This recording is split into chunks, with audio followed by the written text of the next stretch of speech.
ஆரோக்கியமான அரசியலே இல்லை. புதிய கலாச்சாரத்தை கொண்டு வரணும்னு நினைக்கிறீங்க.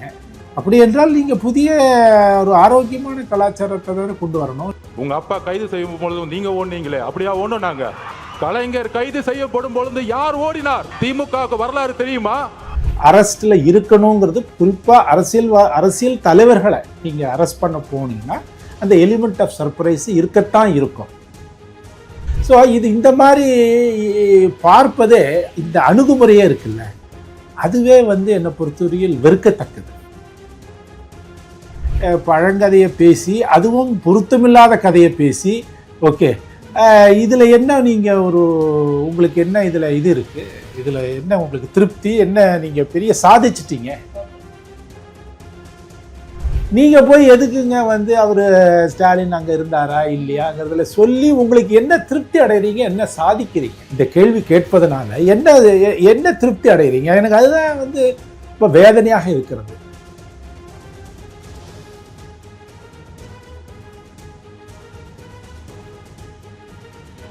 ஆச்சி அதிரசமா விடுங்க, கையில தட்டி சூடான எண்ணெயில பொரிச்சா அதிரசம் ரெடி. தி டிபேட் நேயர்களுக்கு வணக்கம். இன்றைய சிறப்பு நேர்காணலில் நம்மோடு இணைந்திருப்பவர் பத்திரிகையாளர் டி. ராமகிருஷ்ணன் அவர்கள். வாங்க பேசலாம். வணக்கம் சார். வணக்கம். தமிழக வெற்றி கழகத்தினுடைய பொதுக்குழு கூட்டம் நேற்றைக்கு நடந்து முடிஞ்சிருக்கு. அதில் ஆதவ அர்ஜுனா அவர்கள் பேசிய விடயங்கள் தான் இன்னைக்கு இணையம் முழுக்கவும் பரவிக்கிட்டு இருக்கு.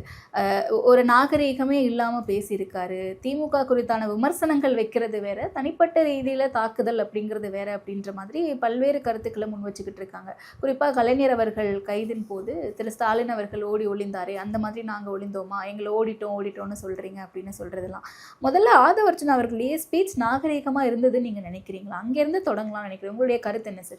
நீங்க அந்த சமயத்துல அவர் கருணாநிதி அவர்களை கைது செய்த பொழுது அவர் ஸ்டாலின் அவர்கள் இல்லை அப்படிங்கிறது தான் அவங்களுடைய பாயிண்ட். ஓகே, அவர் இல்லைங்கிறது தான் தவிர ஓடிட்டாரா அப்படின்னா, நீங்க ஓடிட்டார்னா ஒருத்தர் தவிர்க்கிறதுக்காக ஒருத்தர் அந்த இடத்துல இல்லாமல் இருப்பது தான் ஓடிட்டார்னு நம்ம சொல்ல முடியும். ஓகே, பட் இது தற்செயலா நிகழ்ந்திருக்குன்னு வச்சுப்போம். அதை நம்ம ஓடிட்டார்னு சொல்ல முடியுமாங்கிறது தெரியல. ஓகே, ஆனா அந்த இடத்துல திரு ஸ்டாலின் அவர்கள் இல்லை, அந்த இதுல இல்ல. ஓகே, அந்த சமயத்துல இல்ல, அந்த சமயத்துல சென்னையில இல்ல. ஓகே, அது இல்லாமல் போனதற்கு எத்தனையோ காரணங்கள் இருக்கலாம், நியாயமான காரணங்கள் இருக்கலாம். அதனால இப்போ அரெஸ்ட் பண்ண வர போறாங்கன்னா அவங்க என்ன முன்னாலேயே சொல்லிட்டு எல்லாருக்கும் ஒரு பத்திரிகை வச்சா பண்ணுவாங்க. அந்த எலிமெண்ட் ஆஃப் சர்ப்ரைஸ் அரெஸ்ட்ல இருக்கணுங்கிறது குறிப்பா அரசியல் தலைவர்களை நீங்க அரெஸ்ட் பண்ண போனீங்கன்னா அந்த எலிமெண்ட் ஆஃப் சர்ப்ரைஸ் இருக்கத்தான் இருக்கும். ஓகே, இல்லாட்டா அவங்க தயார் பண்ணிப்பாங்க. ஓகே, அது போலீஸ்க்கும் தெரியும், எந்த கட்சி ஆளுங்கட்சியா இருக்கிறதோ அந்த கட்சிக்கும் தெரியும். ஓகே, இவர் தயாராகிடுவாரு அப்படின்னு. ஸோ அதனால அந்த சமயத்தில் அவர் இல்லை அது. பட் அதுக்கு பிறகுலாம் அவர் வந்துட்டார். அதனால அது ஒரு பேசு பொருளே இல்லை. அது இன்னும் சொல்ல போனோம்னா, ஏன்னா அந்த சமயத்தில் அந்த முரசொலி மாறன் இருந்தார், கலாநிதி மாறன் இருந்தாங்க, தயாநிதி மாறன் இருந்தாங்க, மற்ற தலைவர்கள்லாம் இருந்தாங்க. ஸோ அதனால் அது ஒரு தற்செயலாக நிகழ்ந்தது அப்படின்னு நம்ம ஒன்றா எடுத்துக்கலாமே தவிர அது ஒரு பெரிய விஷயமாக நம்ம அது என்ன பொறுத்தவரையிலும் இவர் சொல்லும் பொழுது தான் இதெல்லாம் கலப்புறாங்க. அதாவது இது நீங்கள் அந்த இடத்துல இருக்கீங்க. இப்போது உங்கள் கண்ணுக்கு முன்னால் நடக்கின்ற நிகழ்வுகள் வேற, நீங்கள் இல்லாத இடத்துல நடக்கின்ற நிகழ்வுகள் வேற. அதையும் இதையும் எப்படி நீங்கள் கம்பேர் பண்ண முடியும்? அத்தோடு மட்டும் இல்லாமல் அது ஒரு இன்னும் சொல்ல போனால் அந்த அரெஸ்ட் ஒரு கண்ட்ரோல்டு கண்டிஷன்ஸில், அதாவது ஒரு வீட்டுக்கு போய் அவரை ஆலிவர் ரோடு வீட்டில் போய் அரெஸ்ட் பண்ணுறாங்க. ஓகே, அது வேறு. ஓகே, இது ஒரு பொது இடம். ஓகே, அது ஒரு மக்களை திரட்டப்பட்டு அப்புறம் அங்கே கரூர் சம்பவம் ஒரு 41 பேர் இறந்து போயிடுறாங்க. அந்த இடத்துல இல்லாமல் நீங்கள் இல்லைன்னு சொல்கிறது இருக்கு இல்லையா? நீங்கள் அதாவது அந்த மக்கள் கஷ்டப்பட்டு இருக்கிற சமயத்தில் அவங்களுக்கு எந்த விதமான ஒரு உதவியோ இல்லாட்டா நிவாரணமோ அது இதுவோ செய்யாது நீங்கள் போகிறது இருக்குது, அது வேறு. இதையும் நீங்கள் ஒப்பிட்டு பார்க்குறதுல அது ஒப்பிடுறதுக்கு இதுவே முகாந்திரமே இல்லை. ரெண்டாவது, இரண்டும் வெவ்வேறு சூழலில் நடைபெற்றதுங்க. 2. 3வது வந்து நீங்கள் அப்போ வந்து நீங்கள் அது வந்து அரசியல் ரீதியில் தான் நீங்கள் கரூர் நிகழ்வையும் நீங்கள் பார்க்குறீங்க. ஓகே, உங்களுக்கு வந்து அவர் ஸ்டாலின் அவர்கள் வந்து அன்னைக்கு இல்லை, 2001 அவர் இல்லைங்கிறத நீங்கள் சொல்கிறதுனால நீங்கள் இப்போ என்ன உங்களுக்கு அதில் சந்தோஷம் திருப்தி அடைஞ்சிட்டீங்க? நான் என்ன சொல்கிறேன், 41 பேர் இறந்துருக்காங்களே, எத்தனையோ பேர் அதில் இன்ஜர்டாக இருப்பாங்க, காயப்பட்டிருப்பாங்க. இப்போ அவங்களுக்கெல்லாம் நீங்கள் சொல்கிறது வந்து ஓ அன்னைக்கு அவர் ஓடி போயிட்டார்ப்பா அப்படின்னு நீங்கள் சொல்கிறதுனால அவங்களுக்கு ஏதாவது அதில் சந்தோஷம் கிடைக்குமா, அவங்களுக்கு ஏதாவது இது.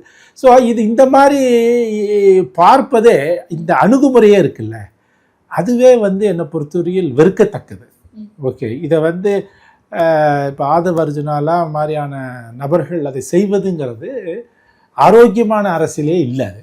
ஓகே, அவங்க அட்லீஸ்ட் இப்போ நீங்கள் புதுசாக வரேன்னு சொல்கிறீங்க, புதிய கலாச்சாரத்தை கொண்டு வரணும்னு நினைக்கிறீங்க. அப்படி என்றால் நீங்கள் புதிய ஒரு ஆரோக்கியமான கலாச்சாரத்தை தானே கொண்டு வரணும். நீங்கள் போய் பழங்கதையை பேசி, அதுவும் பொருத்தமில்லாத கதையை பேசி, ஓகே இதில் என்ன நீங்கள் ஒரு உங்களுக்கு என்ன இதில் இது இருக்குது, இதில் என்ன உங்களுக்கு திருப்தி என்ன, நீங்கள் பெரிய சாதிச்சிட்டீங்க? ஓகே ஓகே, நான் 2 விஷயம் நான் இதில் டீப்பாக பேசணும்னு நினைக்கிறேன். ஒன்று, கரூர் சம்பவத்தில் நடந்தது முழுக்க முழுக்க சூழ்ச்சி அப்படின்னு சொல்கிறாங்க. ஏதோ ஒரு சதி நடந்திருக்கு, திமுகவுடைய சதி தான் அப்படின்னு சொல்லிட்டு அமைச்சர்களுடைய பெயரெல்லாம் குறிப்பிடுறாங்க. அண்ட் இந்த பக்கம் கலைஞர் அவர்களுடைய கைதுமே வந்து முழுக்க முழுக்க ஒரு அரசியல் காழ்ப்புணர்ச்சியில் நடத்தப்பட்டது அன்றைய முதலமைச்சர் ஜெயலலிதா அவர்களால் அப்படின்னு சொல்லிட்டு. இந்த 2 அரசியலும் ஒன்றா சார்?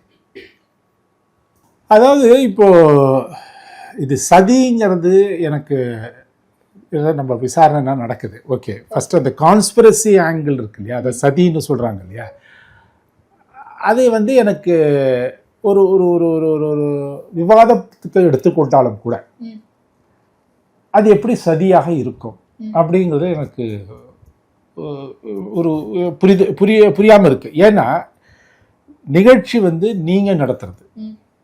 ஓகே, நீங்கள் ஒரு டேட் சொல்கிறீங்க, நீங்கள் ஒரு இடத்துல நடத்தணும்னு ஆசைப்படுறீங்க, பண்ணுறீங்க. அது ஒரு ஒரு 3-4 வாரமாக நடந்து கொண்டு வருகிறது. ஓகே, அந்த இடமும் வந்து நீங்கள் கேட்டிங்களா, அவங்களே கொடுத்தாங்களா, அதெல்லாம் விட்டுருங்க. ஸோ அத்தனை பேர் கூடினது எது சதி? இந்த சதிங்கிறது சொல்கிறது நீங்கள் எந்த இடத்துல சதின்னு சொல்கிறீங்க. ஓகே, அதுங்கிறது இப்போ தெரியல. ஓகே, இப்போ நீங்கள் வந்து இது ஒன்றுமே நடக்காமல் இருந்திருந்தாலுமே அது சதி இருந்திருக்காதா அப்படிங்கிறதெல்லாம் இருக்குது. ஓகே, இது வந்து அதனால் எனக்கு அது வந்து சதின்னு, அதாவது ஒரு ஒரு துயரமான சம்பவம் நிகழ்ந்து விட்டது. அந்த துயர சம்பவத்தை வந்து நீங்கள் அதனுடைய தாக்கத்தை குறைக்கணுங்கிறதுக்காக உங்கள் மீது இருக்கின்ற, அதாவது குறைந்தபட்ச தார்மீக பொறுப்பை தட்டி கழிக்கிறதுக்காக சதிங்கிற ஒரு வார்த்தையை நீங்கள் பயன்படுத்துகிறீங்க. ஓகே, அது எந்த விதத்தில் தார்மீக ரீதியிலேயே சரி. ஓகே, ஸோ ஓகே, சதின்னு சொல்லுவதனால ஓகே உங்களுடைய தார்மீக பொறுப்பு கழிந்து விடாது. Okay, number 1.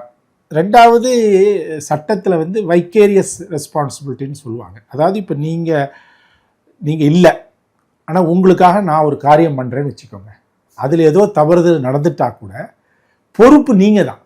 ஏன்னா நீங்கள் சொல்லி தான் நான் அந்த காரியத்தை பண்ணுறேன். அது நான் சரியாக செய்கிறேனா, சரியாக செய்யலையா, திறம்பட செஞ்சேனா செய்யலையா, அப்போ யார்கிட்ட கொடுத்தா திறம்பட செய்வாருங்கிறதெல்லாம் நீங்கள் முடிவு பண்ணியிருக்கணும். ஓகே, அதனால் அந்த ரீதியத்திலையும் பார்த்தீங்கன்னாலும் அவருக்கு அந்த பொறுப்பு இருக்குது.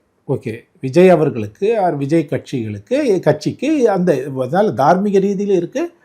இந்த வைக்கேரியஸ் இது தமிழில் என்ன சொல்ல தெரில, பட் அந்த அர்த்தத்தில் சொல்கிறேன், அதுலேயும் இருக்குது. இது ஒரு விஷயம். இப்போ இதுக்கு வருவோம், கருணாநிதி அவர்களுடைய அரெஸ்ட்டுக்கு வருவோம். அது வந்து அவங்க வந்து அந்த கரப்ஷன் சார்ஜஸ், ஃப்ளைஓவர் கட்டப்பட்டது, ஒரு 10 ஃப்ளைஓவர் கட்டினாங்க இந்த 96-2001 காலகட்டத்தில். அந்த சமயத்தில் அவர் சென்னை மேயராக ஸ்டாலின் அவர்கள் இருந்தார். அதுக்கப்புறம் கோசி மணிங்கிறவர் வந்து உள்ளாட்சி துறை அமைச்சராக இருந்தார். இன்றைக்கி நேரு இருக்கிற பதவியில் இருந்தார்.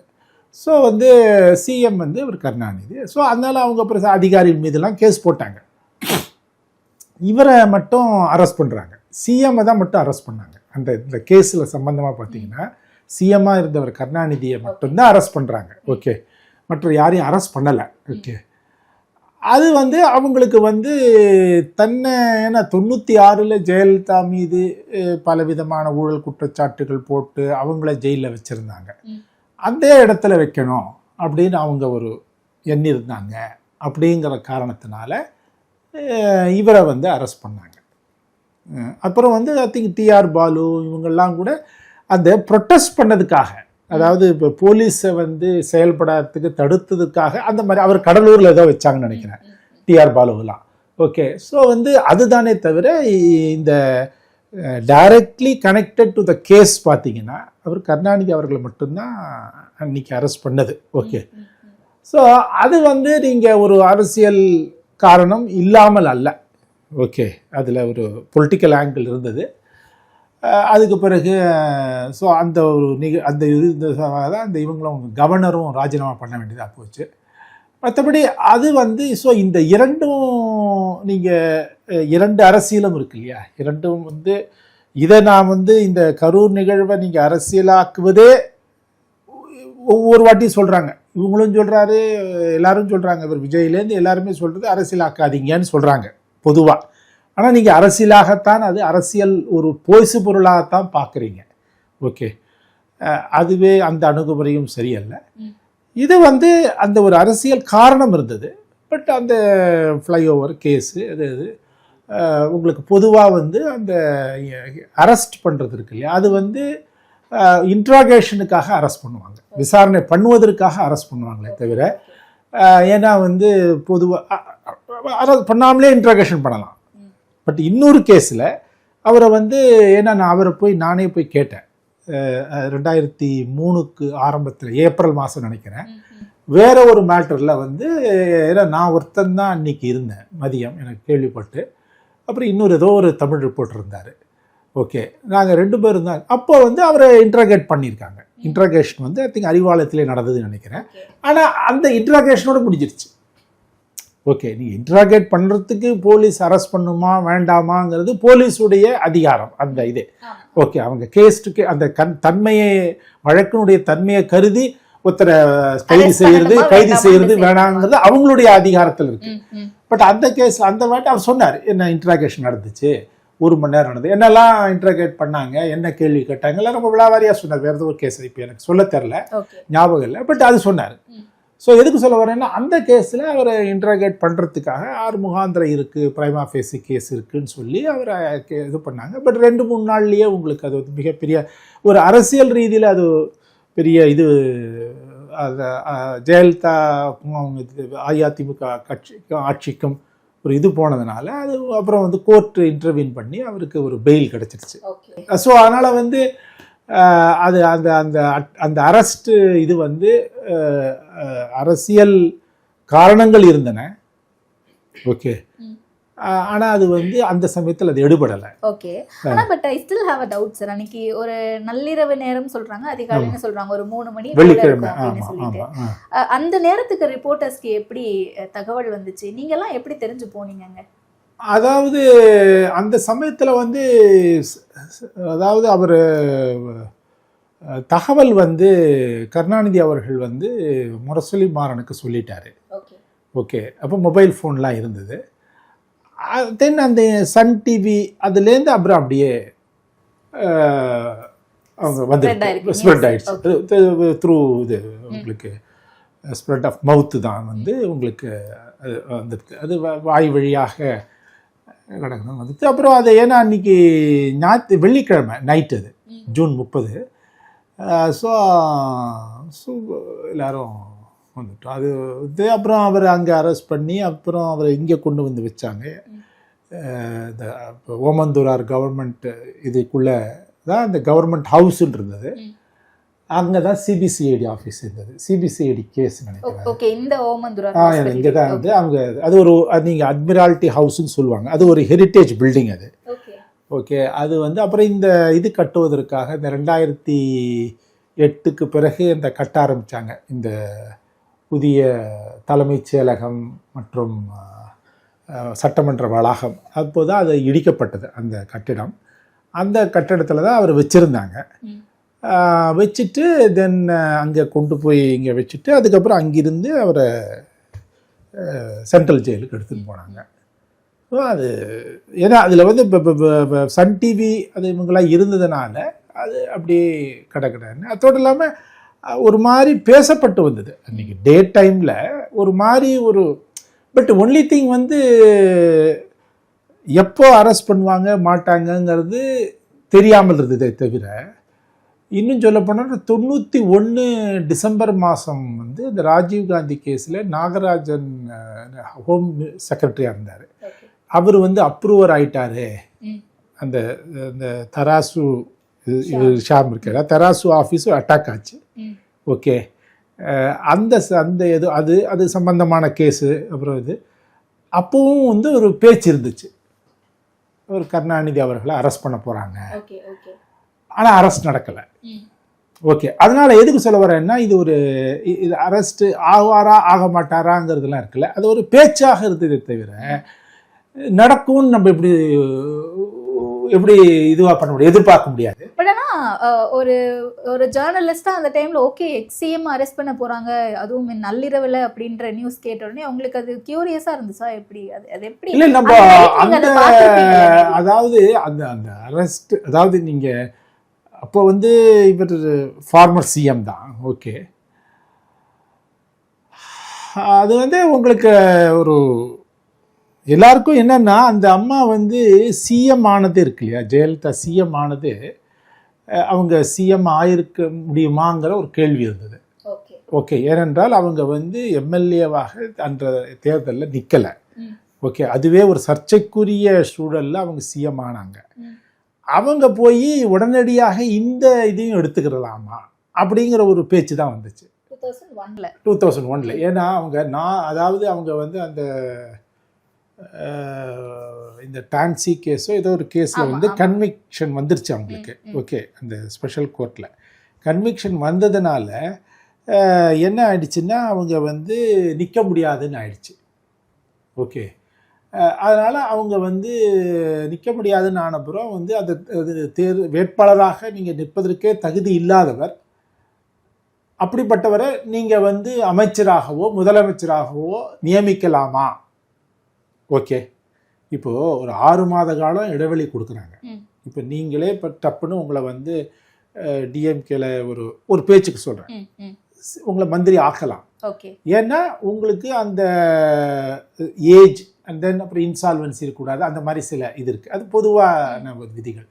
அந்த விதிகளெல்லாம் நீங்கள் பின்பற்றி உங்களுக்கு அந்த வயதும் இது இருந்துச்சுன்னா உங்களை வந்து நீங்கள் 6 மாதத்துக்குள்ளே நீங்கள் வரலாம். அதுதான் நம்ம அரசியல் சட்டம் சொல்லுது. அவசியம் இல்லை, இருக்கல, 6 மாதத்துக்குள்ளே நீங்கள் வரலாம். ஆனால் 6 மாதத்திற்குள்ளே வருவதற்கான தகுதி இருப்பவரைத்தான் நீங்கள் வந்து அமைச்சராக ஆக்கணும். அப்படிப்பட்டவரை தான் முதலமைச்சராக ஆக்க முடியும். கிளீனாக இருக்கணும் இந்த ரெக்கார்ட். ஏதாவது உங்களுக்கு இந்த மாதிரி கிரிமினல் கேஸ்லையோ ஏதோ ஒரு கேஸில் கன்விக்ஷன் இல்லாமல் நீங்கள் இருந்திருக்கணும். ஓகே, ஆர் கன்விக்ஷன் அட்லீஸ்ட்டு சஸ்பெண்டாவது பண்ணியிருக்கணும். ஓகே, அப்போ தான் நீங்கள் வந்து எம்எல்ஏவோ எம்பியாவோ இருக்க முடியும். எம்எல்ஏவோ எம்பியாவோ இருப்பதற்கே தகுதி இல்லாதவரை நீங்கள் அமைச்சராக ஆக்கினீங்கன்னா, முதலமைச்சர் ஆக்கினீங்கன்னா என்ன அர்த்தம்? அந்த கேள்வியே பேசப்பட்டு வந்தது. அந்த சமயத்தில் இது வேற செஞ்சாங்களே அப்படிங்கிறது தான் வந்து ஒரு அதாவது தான் வந்து ஜெயலலிதா வந்து பிரச்சனைக்கு மேல் பிரச்சனை, சர்ச்சைக்கு மேல் சர்ச்சையை வந்து எடுத்துக்கொண்டே போகிறார்களே அப்படிங்கிற ஒரு அது வந்து அவங்கள வந்து அந்த விதத்தில் பார்த்தீங்கன்னா அது வந்து மிக விரைவிலேயே அந்த அவங்களுக்கு ஒரு அன்பாப்புலாரிட்டின்னு சொல்கிறோம் இல்லையா, அதை வந்து தேடி தருவதற்கான ஒரு வாய்ப்பாக தான் இது முடிந்தது. அவங்க என்ன நினச்சாங்கன்னா, ஓகே என்ன ஜெயிலில் வச்சிங்கல்ல அதே இடத்துல அவரையும் வைக்கணும், கொண்டு போய் வைங்க அப்படிங்கிற ஒரு திருப்தி அடைந்ததாக சொல்லப்பட்டது. ஓகே, ஆனால் அவங்கள வந்து மிக விரைவிலேயே ஒரு ஒரு ஒரு ஒரு என்ன சொல்கிறது, அந்த ஒரு மக்கள் மத்தியில் இருக்கின்ற இது இருக்கு இல்லையா, ஆதரவு இருக்குல்ல, அது இழக்கின்ற ஒரு திசையை நோக்கி தான் அவங்கள தள்ளிச்சே தவிர அவங்களுக்கு வந்து எந்த விதத்துலேயும் அரசியல் ரீதியில் எந்த விதத்தில் அது வலு சேர்க்கலை இந்த நடவடிக்கை. அதுக்கு சொல்ல வரேன். ஸோ அது அவ்வாறு தான் பேசப்பட்டது. அதாவது எங்களுக்கெல்லாம் முதல்ல ஒரு ஷாக் மாதிரி இருந்துச்சு. ஷாக்குங்கிறத சர்ப்ரைஸ்ன்னு சொல்லலாமே, சர்ப்ரைஸ் இருந்துச்சு, அன்எக்ஸ்பெக்டடாக நடந்துருச்சு. இந்த அம்மா என்ன இதுக்கு மேலே ஆல்ரெடி இதுவே ஒரு பெரிய கான்ட்ரவர்சி. இது வேற இந்த ஒரு கான்ட்ரவர்சியா அப்படின்னு. பட் அந்த அம்மா அது அந்த மாதிரி தான் அவங்க செய்வாங்க. அதெல்லாம் வந்து தனக்கு அதான் எதையும் நாம் வந்து எந்த ஒரு நிலைமையும் நான் வந்து சந்திக்க முடியும், அதை சமாளிக்க முடியும் அப்படிங்கிற ஒரு நம்பிக்கை அவங்ககிட்ட இருந்துச்சு. அது ரைட்டா ராங்காங்கிறது இன்னொரு விஷயம். சம்டைம்ஸ் அது வந்து அதிகபட்சமாக கூட தன்னை பற்றி அவங்க நினச்சிருந்துருக்கலாம். பட் ஆனால் அவங்க அப்படி தான் இருந்தாங்க. அது அவங்களுடைய பர்சனாலிட்டி. ஆனால் இன்னைக்கு வரைக்கும் அந்த இன்சிடெண்ட் பற்றி ஒரு நள்ளிரவில் ஒரு வயது மூப்படைஞ்சிட்டாரு அப்படின்றத கூட ஒரு காரணமாக காட்டி மனிதாபிமானமற்று செயல்பட்டிருக்காங்க அப்படின்ற கருத்துலாம் சொல்லப்பட்டுக்கிட்டே இருக்குல்ல சார் இன்னைக்கு வரைக்கும். நிஜமாவே அந்த சூழல் அப்படி தான் இருந்துச்சு அன்னைக்கு. அந்த வயது பற்றியும் பேசப்பட்டது. ஏன்னா அவருக்கு நீங்கள் 2001னா உங்களுக்கு அவருக்கு 77-78 வயசு இல்லையா? ஸோ நீங்கள் அரெஸ்ட் பண்ணணும்னு நினச்சிங்கன்னா நீங்கள் வந்து டே டயத்தில் அரெஸ்ட் பண்ணலாமே, அவர் எங்கே போயிட போகிறாரு அந்த மாதிரியும் இருந்தது. அந்த ஒரு நீங்கள் சொல்கின்ற பார்வையிலையும் அன்றைக்கு சொன்னவர்கள் இருக்கிறார்கள். அதனால் அது இருந்துச்சு, அதில் ஒன்றும் இது இல்லை, மாற்று கருத்து இல்லை. அப்படியும் அவங்க பார்த்தாங்க அப்படியும். பட் அது என்னென்னா அவங்க டேட்டத்தில் அரெஸ்ட் பண்ணியிருக்கலாமே அப்படின்னு. பட் போலீஸு இவங்க வந்து எப்பொழுதுமே அந்த ஒரு எலிமெண்ட் ஆஃப் சர்ப்ரைஸ் கொடுக்கணும் இல்லையா? இன்னொன்று அவங்க லா அண்ட் ஆர்டரு இவர் அரெஸ்ட் பண்ணால் என்ன வரும் இது. ரெண்டாவது இவங்க வந்து மத்தியில் ஆட்சியில் இருக்காங்க, ஓகே, அந்த இது பயன்படுத்தி கொள்வாங்க. அதனால் அவங்க அந்த சில ஃபேக்டர்ஸையும் பார்த்தாங்க அவங்க. ஸோ இது வந்து நீங்கள் அரெஸ்ட் பண்ணது சரியா தவறாங்கிறது வந்து அது அவரவர் பார்வையை பொறுத்து இருக்குன்னு வச்சுக்கோங்களேன். பட் அது மாதிரி அரெஸ்ட்டு நடந்துச்சு. அதெல்லாம் ஒரு ஒருத்தருடைய நம்மளுடைய நம்ம ஒரு பத்திரிகையாளராக இருக்கோம்னா அந்த அனுபவத்தில் அதுவும் நம்ம. ஏன்னா காவல்துறை ரொம்ப அராஜகம் பண்ணிட்டாங்க அப்படின்ற மாதிரிலாம் நிறைய செய்திகள் வந்துச்சு இந்த நேரத்தில். அதாவது எங்களுக்கு காவல்துறை அரெஸ்ட் பண்ணுறதுக்கு என்ன செய்வாங்களோ அது செஞ்சாங்க, அவ்வளோதான். இப்போ வந்து இது வந்து அது காவல்துறையினுடைய அந்த துறைக்கான சில வழிமுறைகள் அந்த இதெல்லாம் இருக்கு, அதையே அவங்க பின்பற்றலைங்கிறது தான் அவங்க மேலேயும் குற்றச்சாட்டாக இருந்துச்சு. அதாவது நீங்கள் கைது செய்யும் பொழுது ரொம்ப இன்ஃபேக்ட் அப்போ சில போலீஸ் ஆஃபீஸர் சொன்னாங்க அவர் ரொம்ப இதுவாக தாங்க பேசியிருந்தார், கோஆப்ரேட் பண்ணுற மாதிரி தான் இருந்தார். அதுக்கப்புறம் பாத்ரூம் போகிறேன்னு போனார். அதுக்கப்புறம் அங்கே பாத்ரூமில் தான் அவர் முரசொலிமாறனை கான்டாக்ட் பண்ணார் போனார் அப்படிலாம் சொல்லுவாங்க. ஓகே, ஏன்னா இதெல்லாம் நம்மளுக்கு வந்து அதுக்கு பிறகு சொல்லப்பட்டது. ஓகே, இதெல்லாம் நம்ம யாரும் பக்கத்தில் உட்காந்துட்டு பார்க்கல. ஓகே, பட் வந்து அதுக்கு பிறகு தான் அவருடைய இது மாறிச்சு, அவருடைய ஆட்டிடியூட் மாறிச்சுன்னு போலீஸ் தரப்புலையும் சில பேர் சொன்னாங்க அப்போ. பட் அது அரெஸ்ட்டில் என்னெல்லாம் நடக்குமோ அது நடக்கும், அவ்வளோதான். நம்ம வந்து இதை வந்து நீங்கள் பட் அந்த சமயத்தில் இது அரெஸ்ட் பண்ணுவதற்கு நீங்கள் சில விதிமுறைகள் இருக்கின்றன, நெறிமுறைகள் இருக்குன்னா அந்த நெறிமுறைகளும் அவங்க வந்து பின்பற்றலை, மீறிட்டாங்க அப்படின்னு விமர்சனம் வச்சாங்க. பட் அப்போ அந்த தர்ணா பண்ணுற ஐடியா யார் சார் கொடுத்தது அந்த நேரத்தில்? அந்த லுங்கியோட அரெஸ்ட் பண்ணுறாங்கன்னா அப்படியே போய் உட்காந்து ஒரு தர்ணா ஒன்று பண்ணுறாரு, அது அவருக்கு தான் அது. ஏன்னா அவரு ஒரு கூட கனிமொழிவாவும் இருக்காங்க. அல்ல, ஐ திங்க் அது காலை வேலை அது. அந்த அது வந்து நீங்கள் அது வந்து அப்போ அவங்க பார்க்க போகிறாங்க, அது விசிட்டிங் மாதிரி தான் நினைக்கிறேன். அப்போ அவர் இது பண்ணுறாரு. ஐ திங்க் அந்த பை மண்டே அவர் ரிலீஸ் ஆகிட்டார். உங்களுக்கு வந்து Friday, Saturday, Sunday, Monday I think released. I think Monday மார்னிங்கே தெரிஞ்சிருச்சு அது வந்து